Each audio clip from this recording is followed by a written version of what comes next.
They're gonna catch my checklist. That's a bad bet. Welcome back to Never Fade, the NFT podcast. I'm your host, FaXx, where we're bringing you takes from Web3, following closely the NFT ecosystem and broadcasting it out. Thanks for your support. Follow us on Twitter at NeverFadeNFT. Subscribe to our YouTube. Absolutely helps us to grow our reach. Love all of you for tuning in. We've had a series of amazing episodes, including a lot of discussion about the visualized value ecosystem. We're going to dive into that today even further. But first, let me bring in my co-host, Goodmontheth. Good. Boy, you're chilling today. Look at these vibes. Where are you at? What is cracking? How you living? How you feeling? Yo, living silly, feeling dumb, sand between the toes, at the beach, south of the border, Mexico. Ain't nothing going wrong. What's good with you, FaXx? Good, man. I see you're on vacation, but let me tell you, you've been following what's going on here with the Opepen ecosystem, with Jack Butcher, with Threadguy, with the space, absolutely capitulating into the meme. Are you following this action, boy? You know, I haven't missed the whole damn thing. Been on vacation. But I can tell you exactly how I found out about it, and I can tell you exactly why that's relevant, and it's a big deal. But why don't you hit us with a rundown first?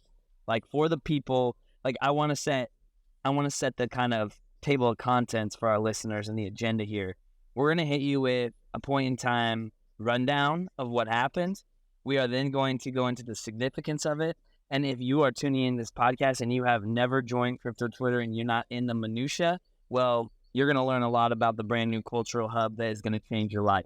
Hit me, FaXx. Absolutely. Like, first of all, let me start with saying that on this podcast, we're navigating the metas. We're trying to dig into concepts that we think are relevant, that have staying power. That's kind of been like the guiding light. Like, what is going to have staying power? What builders, what concepts, what ideas? And we found ourselves like really deep into this visualized value ecosystem. We talked a lot about the checks ecosystem, the NFTs. We talked a lot about Opepen. We had a couple of great episodes with Jack Butcher. We had Jaleel.eth on here talking about Opepen and the mechanics. We unpacked the philosophies behind it. We unpacked the mechanisms behind it. And all of this kind of like leading to this event that happened recently. So let me just kind of bring everybody up to speed for anybody that missed it. There is an account on Twitter called Bored Elon Musk. Used to be an Elon Musk parody account. He's been on Twitter for a long time, has grown a massive following, massive audience. At some point, he became especially interested in NFTs and found himself attracted to Opepen and essentially became the largest holder of that NFT. And we invited him onto the podcast. So we had a podcast episode with Bored Elon where we talked about Opepen. We talked about why. Why did he decide to take such a grand position in this particular NFT? And what he said was that he's been following Jack Butcher and visualized value for a long time. Some of the ideas and concepts that Jack has been discussing has helped him in his business. And he really just wanted to support Jack. And he thought that it was like a very, I think, healthy internet native ecosystem that he wanted to be an influential part of. And so there's this kind of like theme with Bored Elon Musk. And parallel to that, there's Threadguy, somebody that we talked about on the podcast as well. Specifically, we talked about Threadguy with relation to the 8-point special council election, where he was, up campaigning for that. And we talked about Threadguy. He's a young, up-and-coming content creator, a lot of energy. He holds great spaces. He holds great, other kinds of interviews and content. A lot of people just like the guy. And so when he was running for special counsel, I think that it was very evident, and we said on the podcast, like, how important specifically his account is in the NFT space. It's one of the most important. And that the ApeCoin DAO, or really like any significant project in space, would be lucky to have some stake in that account, some reason for Threadguy to bring awareness and talk about that project. Now, he did not get voted in to that seat. And we talked about like whether or not it really made sense for him, because the special counsel is a more of an administrative position in our opinion. And there are some other opportunities for him that he could probably put an AIP and have like a, command some serious AIP dollars, marketing and comms role. Anyways, setting the stage for what happened here.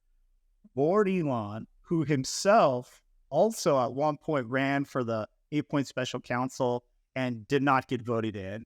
He sees Threadguy go through a kind of similar experience, and he decides, you know what?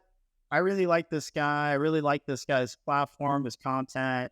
I'm going to offer him an opportunity to trade his Mutant Ape PFP, which has become one of the most recognizable in the collection, for a Series 1 Opepen, a beautiful yellow Series 1 solid color Opepen. Currently, the floor on these is, over 20 Ethereum. So this is a NFT worth, 30, 40 plus $1,000.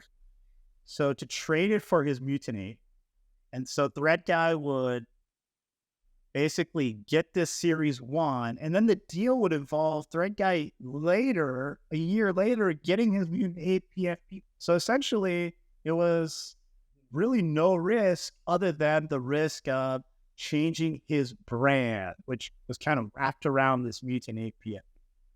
And so one thing leads to another. This conversation goes public, and it becomes this public discussion about digital identity, about changing your brand, about what it means to have an NFT profile picture. Long story short, Threadguy, when the deadline for that offer came and passed, he decided that he needed more time to think about it. He wasn't ready to make a decision like that yet. Meanwhile, Jack Butcher is in the background watching this, seeing what's unfolding. And he decides to make a custom Opepen with the theme of Threadguy's Mutant Ape. So the colors of Threadguy's Mutant Ape, transposed onto this Opepen. Jack Butcher puts that out on Twitter. He changes his PFP to that Mutant Ape Opepen. And then he posts a link basically saying, Open Edition Mint, Threadpepen or Threadguy, Opepen Thread Edition, or some kind of play on words like that. And basically says for $2, go support Threadguy, all proceeds Threadguy. It's like $2, participate in this thing. And then we saw Jaleel, who recently released set 9 of Opepen, beautiful set. He did a rendition around Threadguy's Mutant Ape as well, with that same theme. And he did the same thing, mint this, low price, proceeds to Threadguy. So these two come. But, meantime, all the down bad MFers with bear market tendencies decide to pop in while this is rolling, while the momentum is just gaining on this confluence, and start throwing FUD at all the speculations behind it. They start throwing all the FUD around who's paying who, what's the shtick, what's the scheme, what's going on in the background, who's behind it. And the thing that was lost on everybody during this moment was that all incentives were aligned from different parties for different reasons, leaning on different strengths. It was insane. You look at Threadguy from a content platform perspective. You look at Board Elon from a steward of the Opepen collection perspective. Someone who has a responsibility in his own ethics and values to make sure that he holds 500 plus Opepen, and that the way he makes most his value in holding is growing the ecosystem and not selling the ecosystem. That was a huge incentive alignment. And then you have Jack and Jaleel come in, understand the meta, understand how memetics is the atomic level baseline, base value of the checks ecosystem, which the Opepen is a part of. And that is their responsibility to capture metas. And it's their responsibility to visualize and broadcast representations of metas. And so these incentives were, it created a confluence which shined a prism. Boy, this was a big deal because nobody was making money in this. The thing was, Bored Elon, and people need to know this about him, he has a gaming background. In his own words, he likes to say he worked for a large gaming company that I think was, on the Eastern Hemisphere, based in the Eastern Hemisphere, in a little island out there in the Pacific. If you know what I'm saying. He has a gamification background, and so he understands how to enjoy your time, and he understands that putting a lopsided deal in front of somebody because of the value that he adheres to Threadguy. Like, don't get it twisted. Threadguy's value in this construct was an assessment by Bored Elon. So he made a lopsided bet. And I do this sometimes when I'm out like golfing with people. I'll make lopsided bets just to get them to step up to the plate. It's a win-win for them for the most part. Sometimes I'll do things like, X amount of money if you make this putt. And they'll look up at you like, why would you do that? What's in it for you? Well, what's in it for me is you get to lock in. That's what's in it for me. And I get to see how you cook under pressure. So Bored Elon put a lopsided offer out there to see what would happen and watch it play out and observe. No way in hell did Bored Elon think Threadguy was going to be like, yo, absolutely, let's do the deal. No, Bored Elon wouldn't do that. If he thought Threadguy was going to just take the deal and go off into the background, he wouldn't make the suggestion. He knew exactly what was going to happen. Threadguy was going to engagement farm it. People were going to talk about it. The whys, the hows, the whats would come out. And before Jack even comes in, before Jaleel even comes in, everyone around Twitter's talking about, don't sell out. You're bigger than your PFP. No, your PFP is your brand. No, your brand is this. No, your brand is that. Boom, baby. Absolutely, boom, baby. Dude. Yeah. The cultural phenomenon just began. Seeding a cultural phenomenon. Shout out to you, Bored Elon Musk. I know you're listening to this podcast episode, and I just did double check good, and he's holding 750 Opepen, man. Love to see the conviction.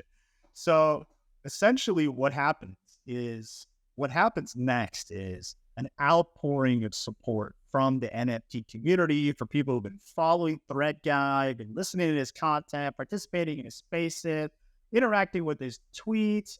And what do they do? They go mint that Threadpepen PFP, boy, $2 a pop, ran it up.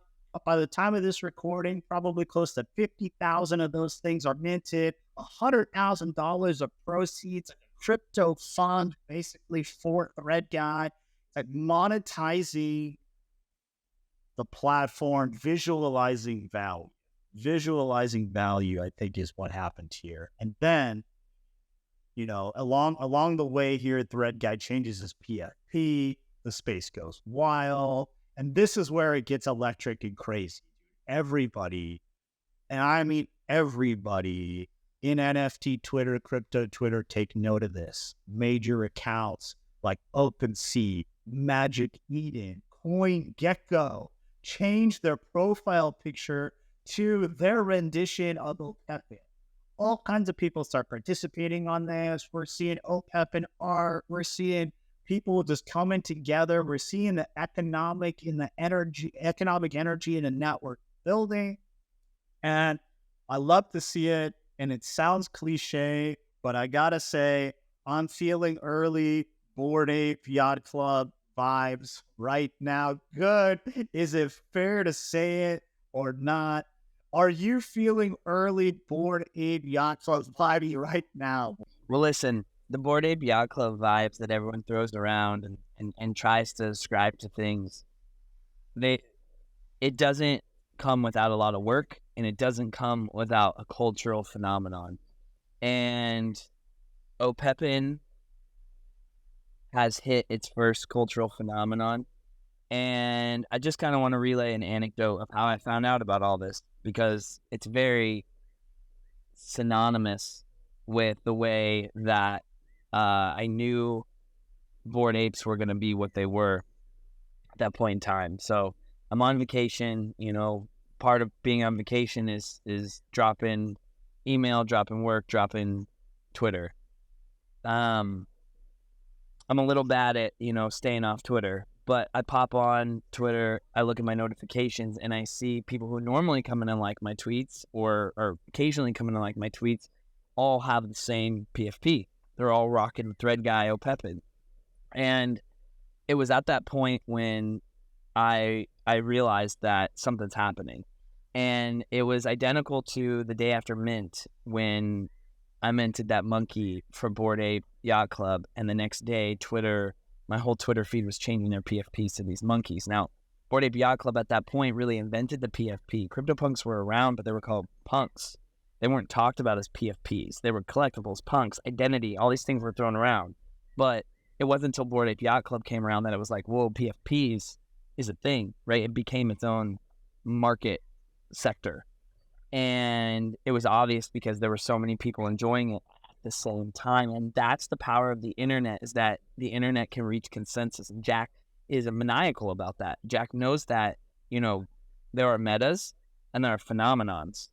And if you string up enough metas and you build a big enough audience, you can capture a phenomenon. And a lot of phenomenons, they're out of your control. It takes different parties to come in and have incentives aligned, which is why I called out that idea of, Threadguy, Bored Elon, Jack, and Jaleel all having incentives aligned, because that is literally the confluence, the energy source where these phenomenons can happen. And so once I saw that everyone was changing their PFP to this Threadguy PFP, I knew something was going on, and I knew it was hitting. And I got that feeling that it can't be put back in the box. It can't be put back in the can. Like Pandora's box is open and it's going to flourish. And knowing that everything we know about visualized value, FaXx, Opepen, Jack, Jaleel, their motives, the background that we have on this is so rich, man. We put in so much time to understand this, when we had no incentive to do so aside from upgrading our minds. That's how I've always looked at Jack. Like Mitch, our business partner here at Goodmontheth Labs, turned me on to Jack. And then after really studying like how Jack moves, I realized like I need to pay attention and I need to subscribe, because I'm going to get some free mental upgrades from this guy. And it's not about being free. It's more about just like, my time's important, and something about everybody that they need to realize is that their time is important. And when you pay attention, you're paying with hours of your life. And so you need to realize that what you're paying attention to, everything you're doing, every moment you're spending in life is costly, and you need to get an ROI out of it if growth is a part of your game plan in life. And Jack was a growth node for me. I knew that if I followed him, I was going to grow myself. And that was the incentive. And this is where having a collector spirit with that mindset is so backwards, because not only did I want the mental upgrades, but I was willing to pay into a collection almost as a store of value of my moment in time walking on this earth, my moment in time experiencing something new. So that's why I bought in really heavy to the Opepen. That's why I bought into checks. That's why I'm putting skin in the game, because that's how I believe the best outcomes come, is when you actually put skin in the game. And so the reason why I bring all of this up is most of the world on the NFT space right now is just learning for the first time, and their onboarding is this cultural phenomenon. They're now forced to go figure out and put pieces of puzzles together because it's in their face. They can't avoid it. Budweiser changes their PFP to an Opepen. Meta PFP to an Opepen. OpenSea to an Opepen. This is what just got created is a PFP standard. That's what just got created. It's a framework, and a framework that's adopted with consensus is called a standard. ERC 721 on Ethereum is a standard. It's a standard way to produce a non-fungible token. People come in, they do their variations on that non-fungible token, and they mint it. This is a standard for PFPs that people can come in, they can use that standard, and they can personally project and visualize who they are. And I think we're on a brand new paradigm shift right now. And the biggest thing about this is that if you weren't in the NFT space or you were confused about the NFT space and you don't understand it, Opepen is a place where you can understand that NFT space is actually a hub. It's actually the New York of the art scene in the 70s and 80s. It's actually where cultural assets get produced, get loved on, get furthered by communities. It's way bigger than JPEGs right now. Good. It's connection, it's connectivity. Good. You mentioned that Did I go off the rails on you, FaXx, there? I feel like I just went vacation, ideology, philosophy on you. Buddy, trust me that those takes, this is exactly why we record this podcast. So you mentioned that the cultural phenomenon that you saw unfolding here with everybody gathering around the meme of Opepen and putting their spin on it and vibing. The only other time really was like that you felt that way was when Bored Apes started exploding. Are there any other examples where you've seen kind of like culture hit the internet on the blockchain like this? Yeah, when Ethereum's ICO happened and going through the white paper that Vitalik put out and the vision for Ethereum, I was so bought into it. It was one of those moments of like, this is going to be a personal upgrade thing for me to participate and lean in and follow and learn. And when that actually got consensus in the markets and it started, that asset became valuable because it got consensus. I remember sitting back and saying, this is a once in a lifetime hit, because the mental upgrades and the personal growth that I had before the value was there had already paid for itself in my time. And then to have the value come with it was just a byproduct. I never thought something like that was going to happen again. Bored Apes hit. It happened again. And we've been through ups and downs in this space. Bear markets make people do wild things. They try to figure things out. They try to create their own puzzles. They try to create their own narratives. The reality is the market is going to do what the market does when the market aligns. And alignment can happen in a decentralized world on its own. It doesn't need the movers and shakers of the sovereign states to make these phenomenons happen. And we just had one with Opepen. So for the third time in my life, I feel like it's a once in a lifetime opportunity. I feel blessed to be in it from the jump. I feel blessed to be able to hop on Twitter and see people vibing with something that I've vibed with for 6 months now. And I really do think that this is the third data point in a trajectory for this space to capture a cultural hub that no one can really fathom or piece together right now. Yeah, man, that's powerful idea. Like when we set out to make this podcast, it's like, what's the goal? Like, what's the guiding light? And the idea was we want to talk to people and we want to talk about projects and products that we think have staying power. And it's like, what does that even mean, right? Like, how do you even know? And the truth is, like, you don't unless you really like do some research, investigate, and dig in. And that's what we did. We multiple episodes talking about Jack Butcher with Jack Butcher, talking about Opepen, peeling the layers back. And it's interesting because one of those episodes with Jack is when he was in the middle of grappling with the concept of Opepen. And that episode is called The Inception of Opepen. And he was like in... And FaXx, on that episode, you caught him in an existential crisis of trying to crack this puzzle. Like, you actually on air said this was painful to listen to. And I cringed, like, wow, I can't believe FaXx said that. But FaXx speaking FaXx, he shot his shot. And Jack kind of just, like, nodded. You know, I don't think he really affirmed of the pain. But at the same point, he knew that it was an uphill battle. Like, he knew that it was something he had to work through. And the guy is maniacal with constraints. Like, he's maniacal with putting constraints on himself and then cracking the puzzle that he creates. And one thing about Jack that no one will really understand if you don't go back and understanding how Opepen happened, how checks happened, how visualized value had happened 3 years prior, why he had capitulated from the marketing agencies to create visualized value and already had a bleeding community beating a drum underneath his wings.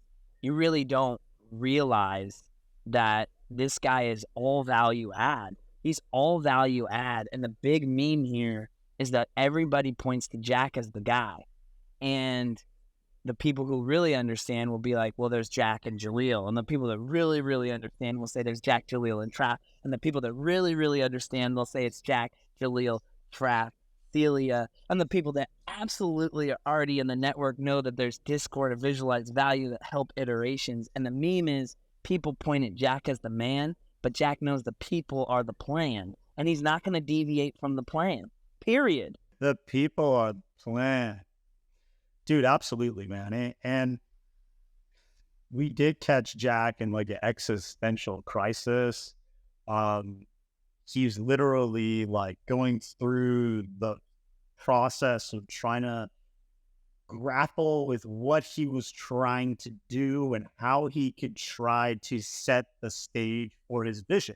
And now we're seeing that vision unfolding. And it's interesting too, because like, Jaleel mentioned on an episode that we did with him too, like ultimately, like they want to be able to grow visualize value and the Opepen as a symbol on the internet. And they look at 16,000 NFTs as like a restrictive amount. Like this is kind of the interesting thing, right? Is we have this like push and pull where up to this point, we've identified the value of NFTs to be really in like to some degree scarcity. It's scarcity that creates this demand versus supply that leads to like certain monetary values. But scarcity is kind of like opposite to what the internet can offer, which is like boundless opportunities and boundless growth. And so there's a few like key concepts to unpack here. One of them is the fact that like by creating this open edition mint for the Opepen Threadguys, Opepen, it did a couple of things that I think we need to talk about. One is it created an opportunity for people to go at a very low price and mint that thing and participate in the meme and essentially grow the network, like this huge onboarding event of a bunch of people that follow and support Threadguy into the Opepen meme in a non-dilutive way to the collection. So it opens the door for people who want to participate for the sake of network effect, for the sake of entertainment, for the sake of enjoyment, that absolutely don't have to go into that collectability, high price NFT thing, but that's on the table too. And some of those people will. Some of those people who are just learning about Opepen will say, hey, you know what? I do want to be part of this, the rest of these 200 drops. I do want to opt in, right? So there's this like network effect growth opportunity, which is like one, I think, key idea. And the other is the monetization of content creation, visualizing the value of somebody who's put hours and hours and all this energy into creating their platform and, getting better at their craft and reaching other people and giving them an opportunity to kind of monetize. That's what he did for Threadguy, something he wouldn't do for himself, which is like, look, dude, let's see some of that value actually go back to the content creator. A few moments later. Yo, the people are the plan, and checking on the people. Right now, the main character is Threadguy, and his open edition mint, the Threadition, right now has over 55,000 mints at $2 a pop. That's over $110,000 worth of crypto that's essentially been set up as a fund by community members, basically supporting a content creator that they're excited about, man. To me, there's a lot to unpack there. This whole situation with Opepen and the way that it took over Twitter, definitely feels like a paradigm shift. So I guess the question is, good. Do you think an open edition mint like this that doesn't have an ending, it's basically, like a approachable thing, like $2 where the link is there, people can mint. When they do, they become an on-chain supporter of a content creator.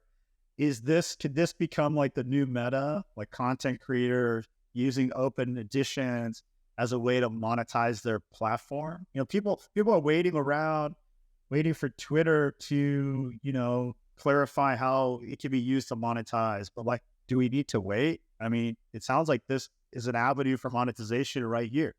Yeah, it is, but it's also a lightweight avenue for monetization. I mean, it's a little bit of a phenomenon. I think that Threadguy made as much as he did off the open edition.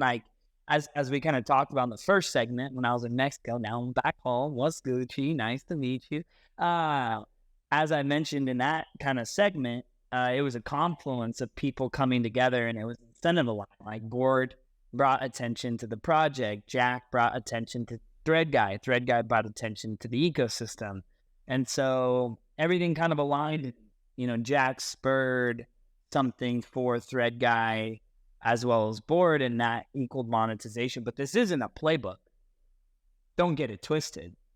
This is not a playbook for people with a platform to try to mimic, because it does take a group of people with certain strengths to do so. If that Threadguy, if Threadguy did not make that Opepen, that art, from my understanding, and maybe I need clarity on this, that art was made by Jaleel or Jack, right? Yeah, by Jack. Yeah, by Jack. So, and I actually didn't even check the chain or check anything to verify that Jack made it. I didn't really care who made it, but I know that it was aesthetically represented Threadguy's PFP, and I kind of just figured whoever did it killed it, right? And so it has to be, it had to be visually aesthetic, and it had to have this phenomenon. And Threadguy has a lot of people that want to see him win. I also think it's on the backs of losing the 8 special council election. So I think this was almost like a consolation prize for Threadguy in a way. I get your point. You're saying it was more of a phenomenon. A lot of things lined up perfectly, and it's not necessarily something reproducible as a result of that. And the other kind of standout idea from this is the fact that, all of these people who've been engaging with his platform, with Threadguy's platform, who were exposed to Opepen and then went on to, mint the open edition, it immediately expands the reach of visualized value, of the Opepen collection. And And so it's kind of like this non-dilutive way to expand your community, right? And this is something that I think we're going to also see when we get to infinity checks, which have not been released yet. But essentially, infinity checks are going to be like a non-financial generative art experience where basically you can mint these checks, but then at any time you can get your money back. It's like you deposit the ETH and then you withdraw the ETH. There's a little transaction fee, but the whole point is like there's no secondary market. Like you can't make money off of that.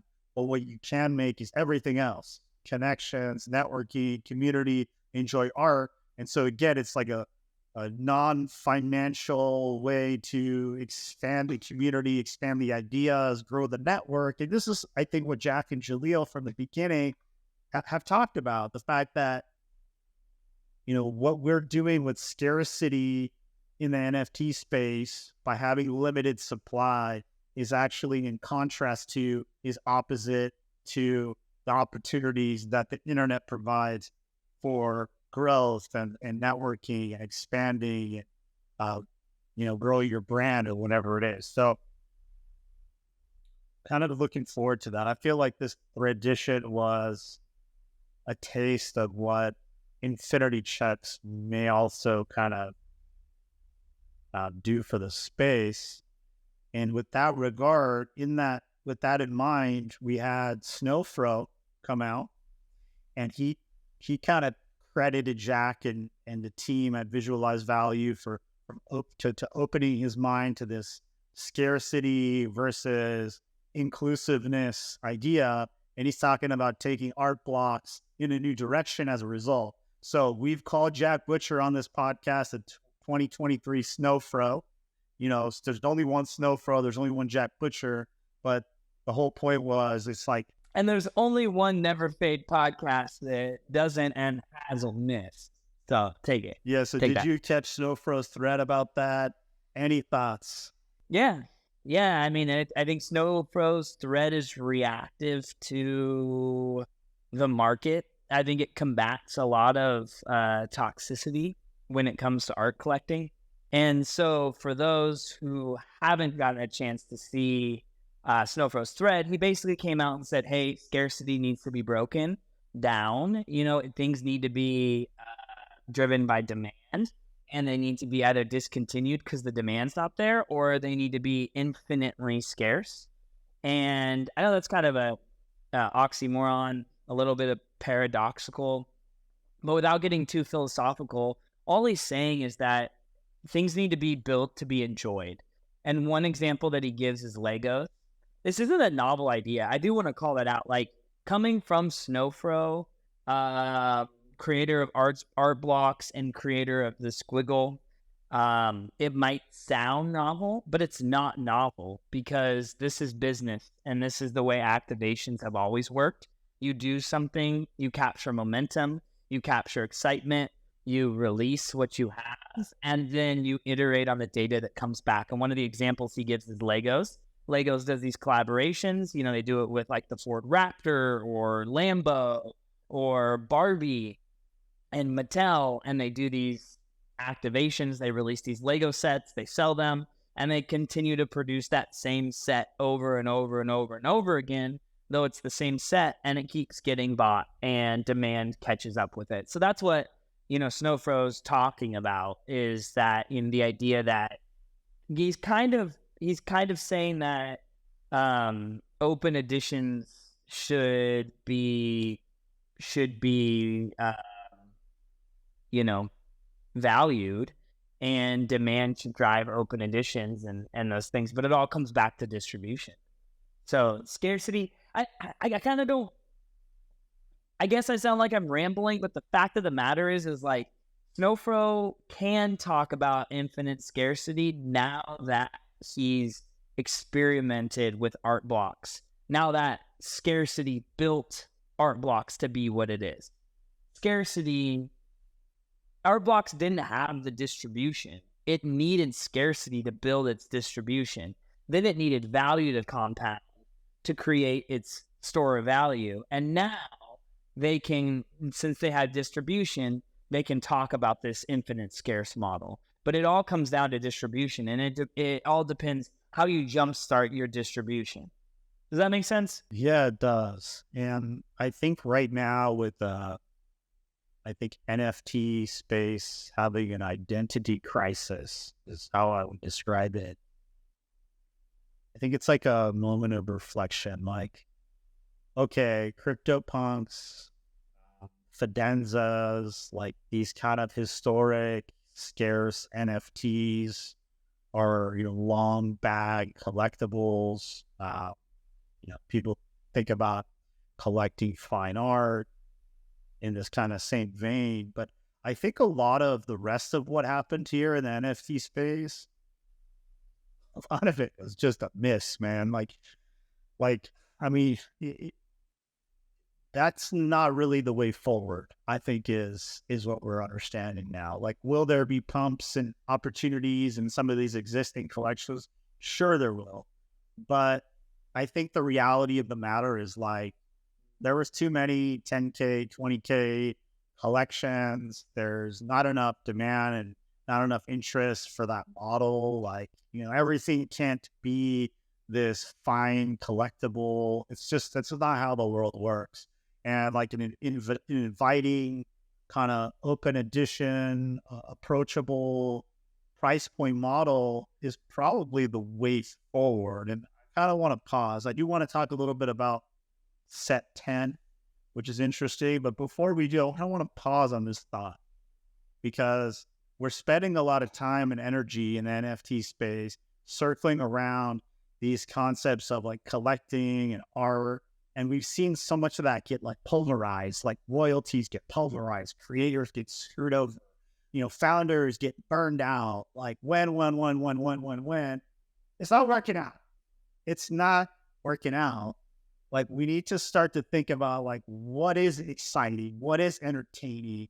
And I would like to take like a super simple anecdote, which is this Taylor Swift concert that you went to recently. Good, because like you came away from this Taylor Swift concert with like a lot of like bullish ideas, and it had nothing to do with holding the bag, right? It has to do with experiences.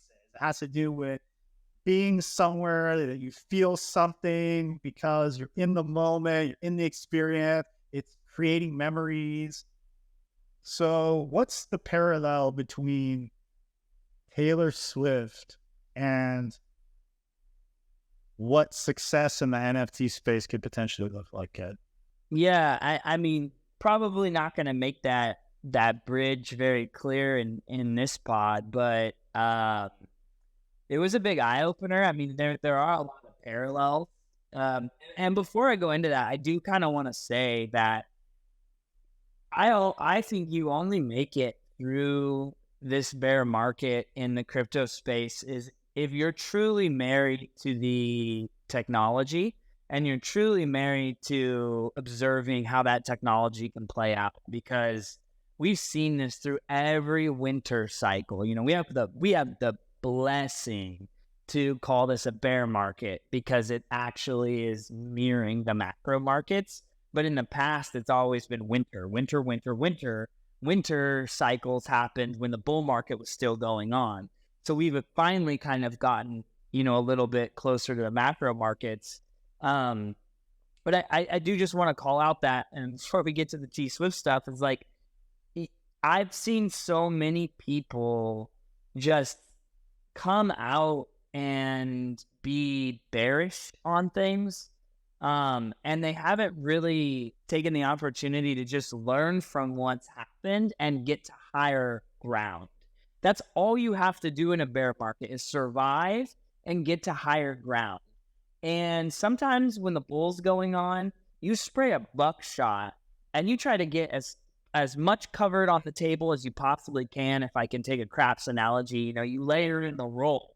But as the roll starts to die, you start to peel back and get to higher ground. And I can tell you for a fact, anyone who tells you that, these are the only things that are going to make it moving on, or this is the only way things are going to be, they're wrong, and it's going to get wrecked. They're going to get wrecked. New things are going to come out. New innovations are going to happen. We're going to learn from people's behavior, and we're iterating, we're growing. The tech is maturing. The communities are maturing. And I think right now, more than ever, what this bear market has done is people's mentalities are down bad and they're very chiseled. The echo chamber that has been created by this bear market has done exactly what bear markets do. They chisel people into small, tiny boxes, small, tiny thoughts, and they get them so scared and comfortable so that when that market takes off, they get 100% annihilated because they didn't keep their brain open.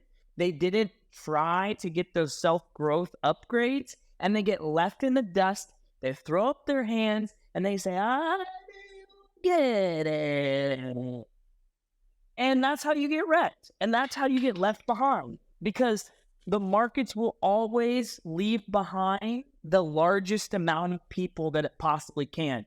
So I think we're ready for takeoff, because people get scared when ETH hits 2K. Oh boy, what if it goes down 300? Well, yeah.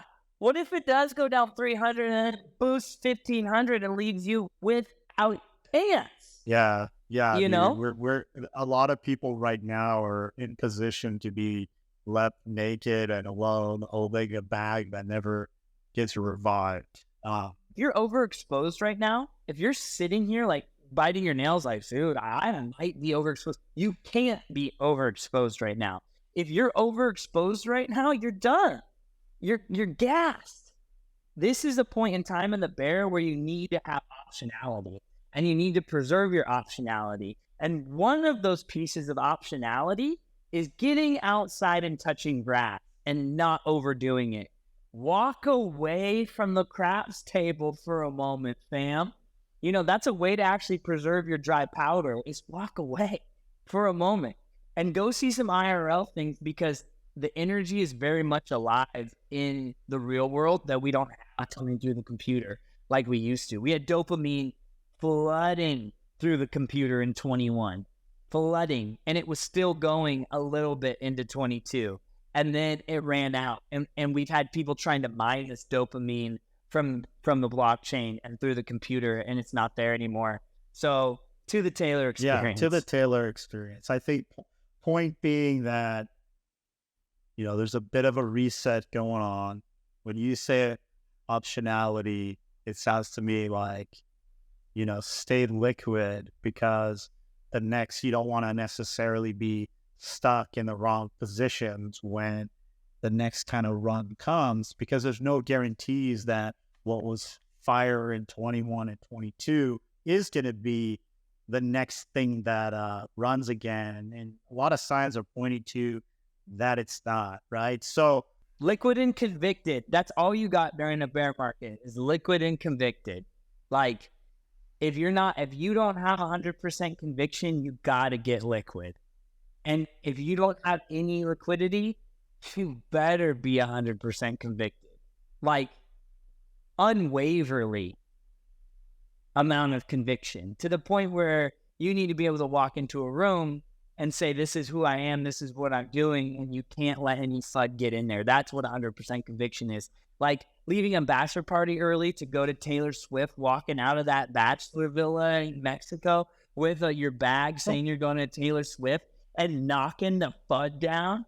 Boy, that's conviction, bro. Because I'm like, you guys hang out on the beach, you guys have a sandy old time, coming back sunburnt and going home. That's fine. I'm cutting early. I'm going to Taylor Swift. I'm gonna have some XP. That's what I did. So what was the XP, man? Because we're stuck here in this echo chamber, people yelling at each other about, you know, down bad monkey pictures, down bad, you know, Azuki. Speaking of which, dude, let me go ahead and take another freaking quick L. You know, buying the dip on the Azuki beans and elementals was a good strategy for that like 3-day window of time, but you needed to like pop that on the comeback, because guess what, boy, they are back down and lower than before. And to me now, it's looking like the Azuki experience is about to, like, mimic the Doodles experience and mimic the Moonbirds experience. Like, man, like to me, it feels like the whales have spoken. They've lost conviction. A lot of big bad holders have liquidated. And it looks like we're beelining down from, well, a few weeks ago it was 17 ETH all the way down to possibly like below, 2-3 ETH. So pretty harsh, but I think it's a sign of the times. And I think potentially it's a lot of people understanding kind of what you're saying, Good, which is like, hey, I might be better served having dry powder on the sidelines, for the next leg here. So yeah, I mean, as far as I look at it right now, based off our last pod, we went back and forth, and that was the most heated pod we had. Like, we couldn't have been on separate sides even more than we were. But like, you got low cap, you got mid cap, and you got large cap. And right now, the only things that are large cap are Fidenzas and Grail collectibles. We're talking Grail CryptoPunks, Fidenzas, Autoglyphs, and Grail apes. Mid cap, apes, CryptoPunks. Low cap is squiggles. Like, anything that's not on that list, you got to get to low cap, Anything else is just emerging markets. It's risk. If it's not a squiggle, it's risk. Mutants, risk. Azuki, risk. All these things, risk. And you got to look at them as emerging markets. Yeah, so speaking of emerging, right? Opepen is emerging. The visualized value community is emerging. And what we're looking at now is this beautiful set 10 at a time, when Twitter changes their name to X, the Roman numeral 10. You got Jack Butcher with his God mode timing. Hold up. Before we get there, let's hit on the Taylor Swift note. I feel like we're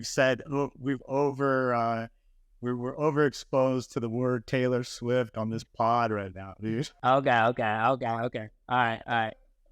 But I want to hear it, dude. Give us some. There's a reason why I brought it up. And it's because there's bullish vibes going on out in the real world, dude. So like, that's the point, right? What's the point? Yeah, look, so to bridge the Taylor Swift concept, everyone's listening, like, what's he gonna say about Taylor Swift? Like, I did it for community, right? I did it to go have an experience with my wife. I started liking Taylor 3 albums ago. I liked all her 10 albums. I started liking her 3 albums ago. And I was like, hey, I'm into this. But the reason why I wanted to go is I wanted to experience how normies and a different demographic experience something. And I'll tell you what, it was beautiful. It was amazing. And it made me very hopeful for when bull markets are back, because the feeling was amazing. Like, I'm walking there, I hear girls behind me saying things like, I just can't wait to spend all my money in there. And, some people can roll their eyes and be like, oh, goodness gracious. But like, look what we did in 21. We blew all our money on JPEGs. We did that, right? We're no different. We're the same person. And you get in there, you're in this experience. People are loving on each other. They're happy. Like, I've never been in an experience where there's that many women around.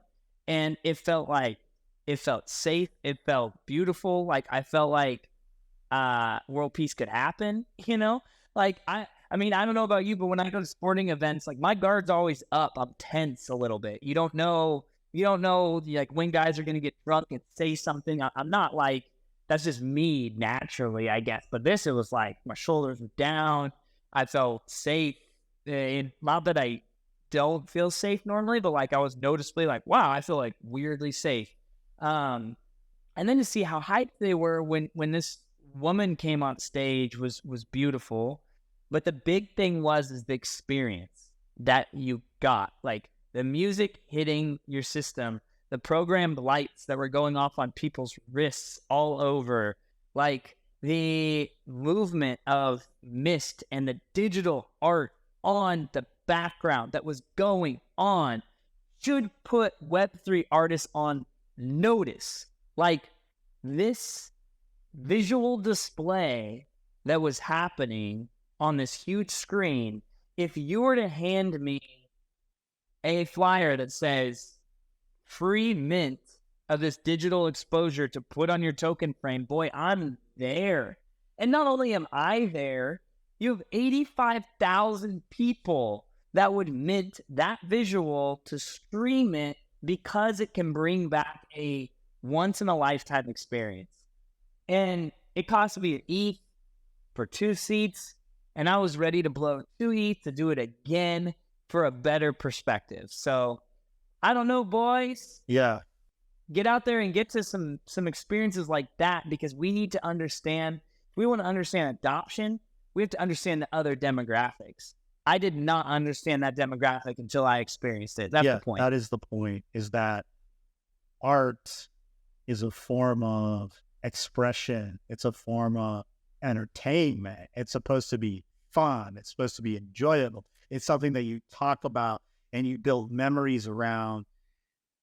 And so I think this is going to bring us to like kind of the next frontier of the NFT space, dude. We got to remember, we came here to interact with the blockchain because cryptocurrency is exciting. The idea of decentralized finance is exciting. You know, minting something on chain is interesting. Like generative art is interesting. Like, you know, I think we got to basically like chalk it up to the fact that like we've been all sitting around witness to entertainment that was not entertaining. You know what I'm saying? Like there was a lot of pent up demand for entertainment, a lot of attention, and it fizzled out because that entertainment void, that demand, it was not met. Unfortunately, I mean, that's how I feel about it. But this is also why we're like so interested in like the Jack Butcher experience right now, right? Because every week we're getting something to talk about, think about, like enjoy, participate in, opt in, you know, get that dopamine flowing. And most recently it was this set 10, which, you know, I want to kind of like hear your thoughts about. You know, to me, like I would taking a stiff said 10's the bookend. It's immaculate. Yeah, it's like, to me, it's like this idea of, I just said it's a bookend. It's immaculate. You know, like to me, I'm gonna probably FUD it. This is what this sounds like. All right, then let's go to you, Good. What was immaculate about set 10? What got you fired up about it, dude? Was it Jack the philosopher? Was he speaking to you? Was he flossing your brain cells with this hit, or what? It's black or white. It's binary. It's ones and zeros. You're in or you're out. That's the message. It's a stream of pulses. Like everything we feel is a pulse, a frequency, everything. It's vibes, it's vibrations. It's communicated through zeros and ones. It's communicated through sound waves. It's on scales, it's on continuums, it's on spectrums. If you can't get down with the O10 set, then you can't get down with Opepen, because it's a continuum, it's a scale, it's communicating void of color, yet all the color at the same time.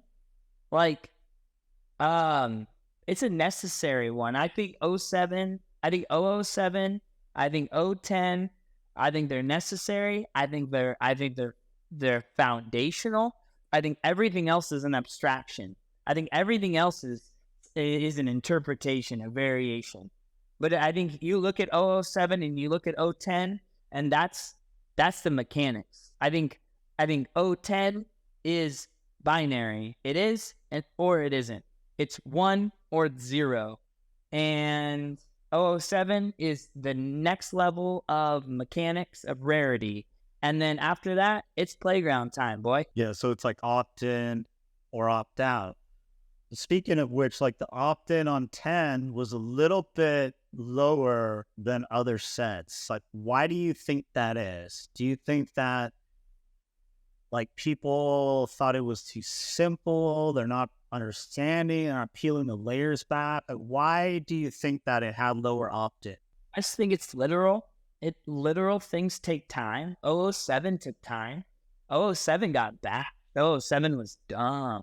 if you remember. Like, the opt-in got up there, but when 007 popped off, like, people didn't like it. It takes time. It takes people explaining narrative. It takes people saying things. And 010, it's deep. It's not, like, I don't know if anybody really pioneered it on the narrative too much. I know for 007 specifically, like, not to give myself too much credit, but I know 007 specifically, when I said it, it's like an X-ray of the Opepen that shows the rarity. And that tweet took off, and I know that the demand did tick up like right after that tweet started catching. So I'm not sure of my tweet influence. I don't want to take credit for that, but I also know that other narratives came out while demand was going up. Like, I think Digital Oil said something about like needing a set for these to be hung, as a full set. And people started kind of coming around to it. So then the demand popped off. I didn't have time to share my thoughts on 010. I actually opted in just 2 hours before. So I, didn't have time to write the like a thread on it or anything. But I'm done. I think I'm done with my unrevealed. I know what I need to do with the first 10 sets. I don't think I need to play around anymore above set 10. So basically you're saying that you feel like the biggest opportunities, or at least what speaks the most to you, is what's been revealed in these first 10 sets? I think so. I mean, I think that there's a lot of speculation and valuation that can happen in the next 190. I think it's a playground. I think anything can happen on the playground. I'm not saying that the most valuable set is going to be 1 through 10, or the most valuable things are 1 through 10. I'm pretty confident the most fundamental releases have happened. I don't see anything getting more fundamental than what we have. Now, I think there's going to be things that get wildly playful, right? Now, a Tyler Hobbs, Opepen gets announced. That thing's going to break the internet. I mean, that's going to blow socks off people. A Snowfro Opepen is going to blow socks off people, So things are, I'm not saying that it won't get completely manic after this point, but for why I'm in this, like, for what I care about, it's 007 and it's 010, it's Piv and Batstew, and there's nothing in between. So to you, this foundational part of the collection has the most importance? I think so. I mean, I think, like, it's funny, right? Because Fidenzas with art blocks happened. It wasn't like the first 10 releases of art blocks. There isn't aside from Squiggles being the first, there's no series on art blocks. It doesn't matter. But the way Jack has set this up, sets matter. Sets are named. With art blocks, sets were named collections. The easiest thing to trade on or find value on is when you can whittle things down to quantitative measures, and you can filter on quantitative measures. I know Opepen really well, but if you asked me to name each image from the sets, it would be a terrible hit rate. Like, I know, like, Pivs, right? Piv is like Alien, Mid-Journey variations, Maryland. I don't know, it's 10. You know what I mean?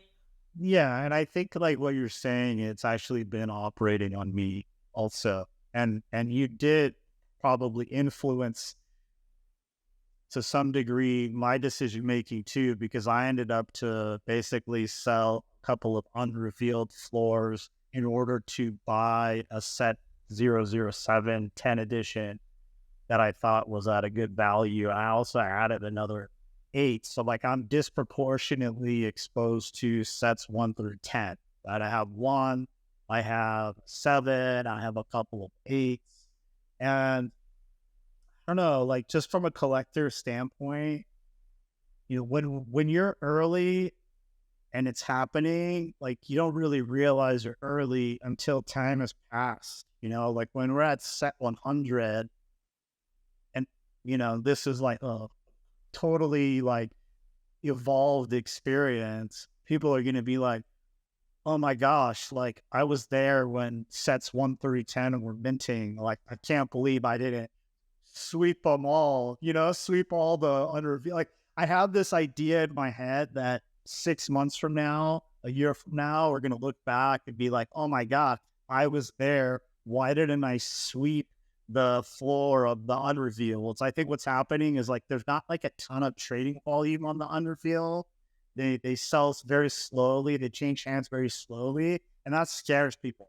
Right now, people want to be with that arm's length of liquidity. People want to see, you know, blur bids that they can capitulate to if they're not, you know, if they're not feeling it that day. Like that's the nature of the NFT market right now. Is there's a lot of, I think, just general anxiety, and people are worried about, are we going to make it? You know, like people are worried about holding bags that are not going to come back to life. I mean, and shame on them, straight up.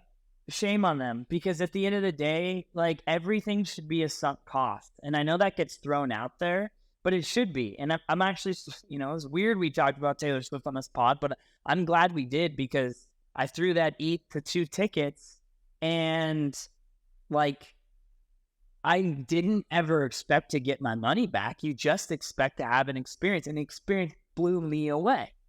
And so that's the same approach I take to using ETH on NFTs. For everyone out there, ETH is valuable. ETH is one of the best assets in this world. You will be shaken out of an ETH if you're a millennial. You will be 60 years old and you will say, wow, how just if I would have held one coin, I could have been a whole coiner. No, you're going to get shaken out of an ETH. And you look at me, you're like, dude, I will never get shaken out of an ETH. Well, yes, you will, because guess what? Everyone has a price. And you need to understand that if you're going to spend 1 ETH on something, like you need to understand why you're doing it. And you need to understand that you shouldn't expect any returns out of it. Because if you're expecting returns out of it, you're going to trade it for 15%, 20%, 25% gains. If your ETH in a bear market has yielded you 25% gains, odds are in a bull market, it's going to go burr. Yeah, and I think that's kind of like the crazy thing about crypto, right? Is like people who are like early, you know, people can look now and say, oh, you know, Bitcoin's at 30,000. Like if only I was there when it was like at 1,000, I would have just loaded up and would have held. No, that's not how it works, dude. If you loaded up at 1,000, you would have been, you know, feeling like maybe you should sell at 1,200, 1,500, 2,000, 3,000, 5,000, 7,000. Like there's so many opportunities to get shaken out. What it takes is some kind of long-term conviction, something that's not going to shake you out. And for me, that's why I buy NFTs, because I want to have long-term exposure to Ethereum. I'm not talking about 2-month exposure to Ethereum. I'm not talking about I want to have exposure until the next announcement. I'm talking about I want to be able to say, yup, I packed my bags in this dope art and I coasted on it for 5 years, and look at it now. Now the truth is a lot can happen. Yeah. And I want to communicate what I love through art. You know, I want to be able to put an Opepen on the wall and people are like, what's that? And I don't say Opepen. I don't say Jack Butcher. I say, that's an Ethereum NFT. And they say, huh? And then I'm like, where do you want to go? You want to talk valuation? You want to talk narratives? You want to talk culture? Where do you want to go? Pick your lane. Pick your ass. Because we can go. You can't walk into someone's vault and look at a Pollock and say, let's talk technology. Yeah. You can't do that. Real. Do you know how bullish this is? This is so bullish to be able to talk technology when someone's looking at art.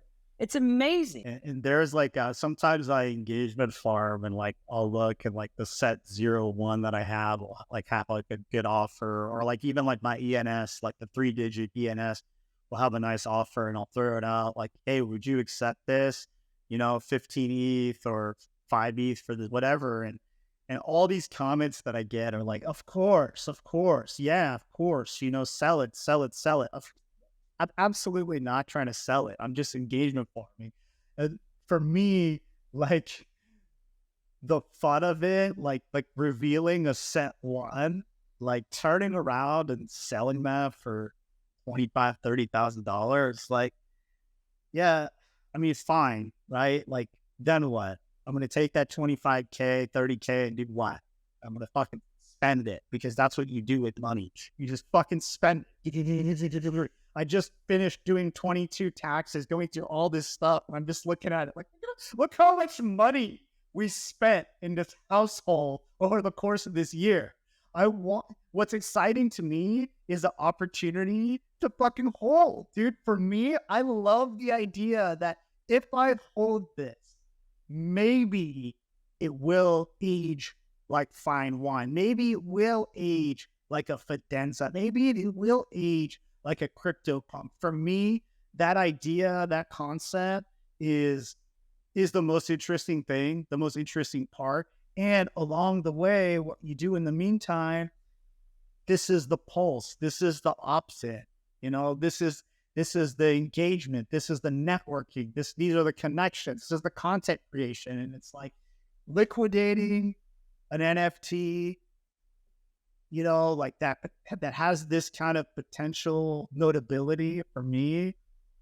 Like, and look, don't get me wrong, this is potentially what caused people to round trip apes, but I don't know. For me, like I want to realize the value of being early, and you can't do that in a month, No, I mean, and we got the privilege to do that in a short period of time, and it's called a phenomenon, and you just don't, you're not supposed to, those things aren't supposed to happen. They're supposed to be lucky. But I'll tell you, like, what's been undefeated with phenomenons is Ethereum. It's been undefeated. So the coin itself became a phenomenon alongside of Bitcoin. The NFTs that it produced become a phenomenon. That's another L you took on this pod, was talking ordinals, boy, off the cliff. Oh yeah, for real. And we So like, we talked about ordinals. Let me address it. We talked about ordinals. I said, let's watch and see. You explain. And yeah, I'm not putting you down on it. I'm just saying, like, at one point you came in like excited, and the technology is exciting, but also it didn't capture the phenomenon. So, Bitcoin is the original cryptocurrency and everything else is an alt, but Ethereum is like the most successful alt that's happened out of Bitcoin, and it had innovations that got brought to it before Bitcoin saw them. So like before the Lightning Network got built out, Ethereum's mainnet was built out. Before NFTs got brought to Bitcoin, NFTs had their limelight on Ethereum. And so Ethereum captured phenomenon of a mainnet. It captured, and that was DeFi.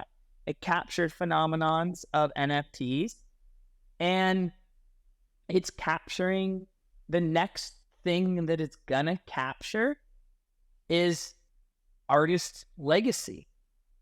The next generation of extremely transferable, valuable collectibles and store of values are going to be digital, and they're going to be on Ethereum. And you need that mainnet and that provenance to capture cultural phenomenons. And that's where we're at. So it sounds to me like you have conviction in Ethereum as the canvas for NFTs to highlight art. So is this the next, in your opinion, I guess, is this the next paradigm? Is like really a lot of focus going back into art and artists and on-chain generation of art? Or I mean, like, let's take a step back here. Okay, from a macro standpoint, we got bullish suddenly on crypto for like one day when XRP was determined not to be a security or what have you. The SEC is saying, oh, well, this is wrong. We don't agree. Obviously, we know they don't agree. From a macro standpoint, because you've on this pod, on the Never Fade podcast, you called the bottom of Solana at $8. You called the turnaround of Ethereum at 1,200. Now we're kind of in this place where Ethereum is just kind of, just treading water. The macros are all over the place. NFTs are dying. What's your position in general idea of where we're at from a macro standpoint with respect to cryptocurrency? Yeah, I mean, we need cryptocurrency. From a U.S. perspective, we need a new basis. The dollar needs to have, I'm not a person who believes that debt needs to be paid back when it comes to the monetary policy. I don't fall into that camp. I'm not one of those people that freak out about the level of debt that our nation has. I know for a fact that banks need their debt cleared, and as long as banks are solvent, regardless of whether it's voodoo math or it's some realistic form of payback, which it won't be, so it will be voodoo math. The banks need to be solvent, and as long as the banks are solvent, then people will be able to exchange with banks, and banks will be able to use their own centralized, their centralized banking mechanisms to make back money. However, the United States, who typically leads the way in monetary policy, they need a new thing to cut over to be able to give a new beginning to valuation. Just like they cut over to gold, just like they got away from gold and went to the US dollar that was not backed by gold. They are rolling out Fed Now. We know this. Fed Now is going to come. It is the United States stablecoin. Crypto will be the underlying technology behind this new mechanism of a dollar. It's not going to feel any different than a credit card. It's not going to feel any different than paying with your phone. It's going to feel the exact same. Everyone will adopt it because they will get their UBI through that. They will get their money, their stimmies through it. They will get the experience of airdrops coming through it. And it's going to be some Ponzi-nomics that our monetary system always has ran.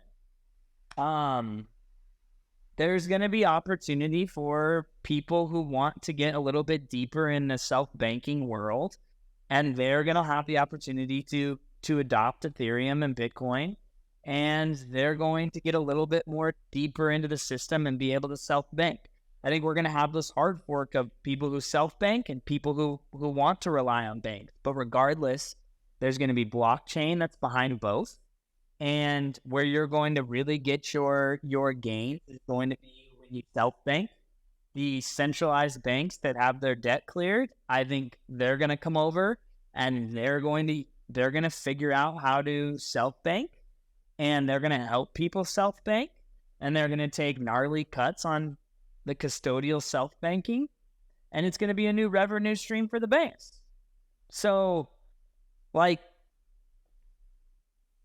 you want me to comment on price action of Ethereum? It's going to be something that will take off. And it's a matter of when and not how. The WorldCoin app just released today. Sam Altman's WorldCoin app, where it's supposed to tie your privacy to your persona, and people are freaking out about that because they're not going to give up their iris at the orbs. But at the end of the day, you don't own your face, and you've already given that up to Apple anyway. So I don't understand why you're protective of your eyes. You should be protective of your DNA, if anything. But other than that, right, this thing is based off optimism, and optimism is based off Ethereum. FedNow, FedNow is not confirmed to be on Ethereum, but I bet it's a sidechain of Ethereum. FedNow is a layer 2 Ethereum. I bet. I mean, if it's its own blockchain, good fucking luck. Like, the exploits on that are going to be fat. Yeah. You know what I'm saying? You could drain the bank in broad day. Like, it has to be on something battle-tested like Ethereum. So everything that's going to pop off is going to have an L2. Just think about, zoom out for a minute. Think about all the currencies in the world. If everyone had an L2, think what that would do to the L1. Like, think if money, there's a global currency, and that's the L1, and there's all these L2s. EU has an L2. Mexico's got its L2. The pesos are on the L2. South America, Argentina has an L2. And all these L2s are compatible with the L1. We have the technology to do it now. The only thing that's going to get in our way is policy and implementation. We're primed. Yeah, we're primed. And so I think the key is to not lose sight of the overarching foundational message of we want to stay long Ethereum. Now, in the meantime, L1 money, dude, I'm going to say it right here on this pod. If I haven't said it before, L1 money is the new old money. Like, there are going to be people that are just getting in on L2 coins, and a lot of people are going to make money off an L2 run. Polygon, Optimism, Arbitrum. A lot of people are going to make money off an L2 run. But that L1 money is old money. Like, you wish you had 1,800 old money from the United States, and you wish you were born into that family? Get yourself some L1 bags. It's a way to hack that cycle. Old money in a new world. I love the perspectives, man. Talking, just throwing out the idea of, countries having currencies on layer 2s of Ethereum. It's a bullish idea. Now, in the meantime, Well, it's not bullish. It's not even bullish. The WorldCoin, that's bullish. This is supposed to be the coin for the world, and it's on an L2. No, that's the idea, right? So it's not even bullish. It's not even bullish that L2s are sovereign entities of an L1. That's not even bullish. The thing that's coming out that has people behind it, that has enough influence and enough money to actually make a world coin, is on an L2. Yeah, we're all underexposed to Ethereum, I think, is the main takeaway of this episode today. But it is the NFT podcast, and NFT holders are confused. Good. NFT participants are lost. As an NFT participant, we've tried to steer people in the directions that we think have sustainability, longevity. In 2023, that is, filtered out to a lot of Jack Butcher NFTs. But what else, Good? What else currently today has your interest, has your attention, has you thinking, this could potentially be another opportunity to be earned? Yeah, I mean, I think if you're if your NFTs do not evoke emotion and you have to talk about a narrative behind it to pump yourself up, you need to sell it. You need to get out. If you're waiting on someone to execute to give you a feeling, you need to get out. Like the next big wave is generative art, and everyone's gonna run into generative art because they catch the meta, and they're gonna go head first just because the faucet's on, the water's gonna just splash all over the ground, and most people are gonna get wrecked. So you gotta look for the right generative art, and generative art that is gonna blast is gonna be people that already have distribution, they already have a following, there's already sales underneath this artist, people that are excited to experience, get the XP of collecting their art, people that are excited to watch that artist go through a growth transition, just like we're excited to watch Jack battle the Opepen constraints, just like we're excited for Batstu to battle his first generative project constraint, just like we're excited to watch these holders get excited. And this generative art isn't just someone working on the art blocks engine, not only with a following, but without their own cadence, their own drop, their own announcement mechanism. Like, you need all these things to line up. They need to have organic distribution. They need to be using generative art that's white labeled to some sense. They need to have a developer behind them that's creating a UX experience that maps to their vibes and energy that they're putting out in art. And they need to be able to have transparency threads. They need to be able to talk about what they're going through. It needs to be cataloged. It needs to be indexed. And only then is it going to be generative art that you're blessed to be early on. Keep your eyes peeled, folks. That's the thing, good, is because right now when you say generative art, what pops in my mind is Fidenzos, ringers, squiggles, which all carry like a very high and unapproachable floor price. Why? Because we're not early.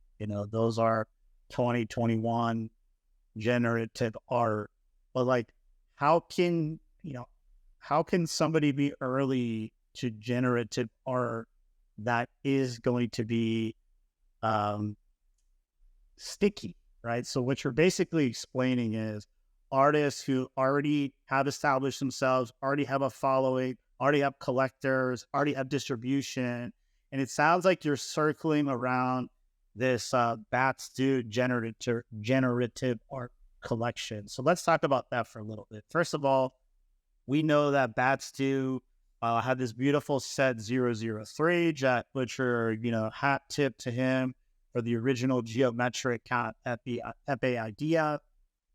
And so I don't personally know, outside of kind of like what I've seen in that set and some of the geometric Epes that I've seen, I don't know too much about this new collection that he's working on. Can you fill us in? Yeah, I mean, he's working on a geometric generative art piece. It has, I don't know how many keys that are out there.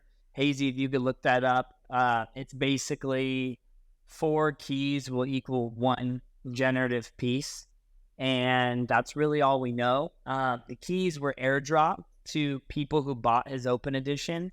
I think Batstu is going to be one of the first artists that built his following during the open edition meta, built his collection and catalog of art for his audience that he captured during the open edition meta, and most importantly, has been relentless building his art during a bear. And so there's incredible amount of buy pressure that comes from his following. People love his art. They love what he does with static greens by putting noise layers behind his static colors, or by putting noise layers over green specifically. They love how he uses Pepe as a framework. They love his work with geometry. As far as I'm concerned, he's the only person that he's the only person that kind of uses noise, geometry, and Pepe like he has and it's a signature. Like, you can see Batstew's from a mile away. He has a visual signature. Yeah, very distinct. Yeah, absolutely. Yeah, the other one that's coming up is Doi, DOY. DOY does some wild things with noise, and I hope he gets into generative art. But what are you exploring? Well, I want to just explore this because, it sounds like something that's capturing your attention and that's notable. And I want to learn more about it. And I want our listeners to have the opportunity to learn more about it too. So right now I'm looking at the geometric Pepe's collection, setting out a floor price of 6.4 ETH. This is it says 100 items. This is a small collection. And really, like what you said, that identifiable color and style, the signature of Batstew. Now, when it comes to the keys, how do I find these keys? What do I search? Yeah, so go to Batstew's Twitter. Kind of the best way to make sure people on the pod can find it. So it's at BATZDU. Okay, bear with me here. I'm going to the X app to look this up. So exactly. All right, so I'm familiar with Batstew's Twitter. Should I go to his link tree? No, right in his pinned post, there's an image that says generating. So what's next for keyboard and my generative project? Keyboard key. Yeah, bit more info. So hit that thread and then go down, I think, to the third post. The key, my keyboard. And then you'll see of these keys, there's 6,420 total. Okay. So it will take 4 to make one. So there's only going to be 1,600 generative pieces, which is a tenth of what Butcher's putting out on Opepen. So this is interesting. So the current floor price is 0.1 ETH. So you're saying if I buy one only, that I will not be able to use that one to generate the output of the art? I need 4 of them? Yeah, and he'll do airdrops and stuff for single holders, but people are gonna be motivated to get to 4. And something about Batstew is he gave an airdrop to people who won his 003 set of the Opepen drop, and that airdrop has bid pressure. Like, it's selling for a large amount of WETH. So airdrop of 1 key is important as well. Okay, so I see the keys. Very interesting. And then if I were to collect 4 of these and I wanted to generate his art here, where would I go? We don't know yet. So it's early. This hasn't started we don't know yet. Oh, no. Interesting. It's early. I mean, it is. I just started seeing people say that they're accumulating. Like, things gonna run. Okay, interesting. Full disclosure, how many of these keys are you holding at the moment? Full disclosure, I have 30. I will be looking to get over 200. Oh boy, yeah. Yep. This is conviction right here. I like it, dude. This is first heard here on Never Paid, the NFT podcast. Judd is holding 30 of these keys, and he has intentions to get 200 of them. The art generation process has not started yet. At this point, there's just the announcement and the idea that this is going to happen and potentially the opportunity with the distribution. I see what you're saying here with the distribution. As it stands, if this does catch on and the awareness around this increases, this is going to be a bit of a supply shock. Well, yeah, it's going to be a supply shock, and look what the risk is here. That the risk is execution risk. When you have distribution like this, you have to question execution risk, and he's proven that he can execute time and time again on the visuals, and so. Not only is his distribution already red-pilled by his visuals, execution comes down to tech. And he's got people in his corner that are willing to help him make sure he executes on that. I think it's a zero risk play at this price level. I do want to call out caution out there. You know, be careful aping above 0.3. But I think anything below 0.3 is an absolute steal. Interesting. It's a bet on bats due long term. It's a bet on generative art long term. And the whole point is it's an opportunity to be early, right? We don't know what the future holds, but I like it. Listen, good. Thanks for sharing your thoughts today. I'm happy that you're back safely from Mexico and that you also survived the dopamine hits from the Taylor Swift concert that you went to. Love to see it. Love to have you back. Oh, dude. One thing I forgot about the Swift thing, which was really cool to see, is these girls all made bracelets with like words from the lyrics. And so strangers are like, can we trade? And they would like look at their wrists and see which one they wanted. And it was a trading event. So like this Swiftie, like as NFT traders are fading this thing, like these mainly girls were trading bracelets. It was a currency. Yeah, it's it's collectability.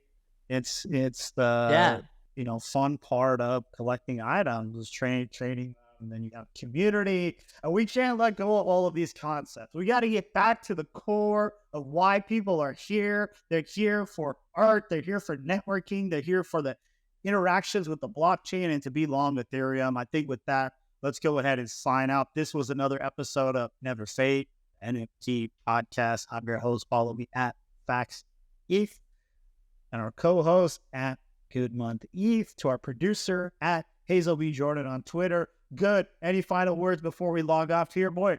Yo, just enjoy that bear market, fam. We'll be with you next week. Let's go. Subscribe to our YouTube, comment, and follow us on Twitter at NeverFadeNFT. Thanks for listening in. So, verifying everything. That's a bad bet. If the bags check less, about to burn back to back, flipping not cheap when that Jenny duh hits. That's the race to 250 in the world, and you chose to sleep. That's a bad bet. If you wake up checkless, no more people without bags, yet they need status. Running head first with the VV check thirst. Never heard of a hearse, but they connecting the dots.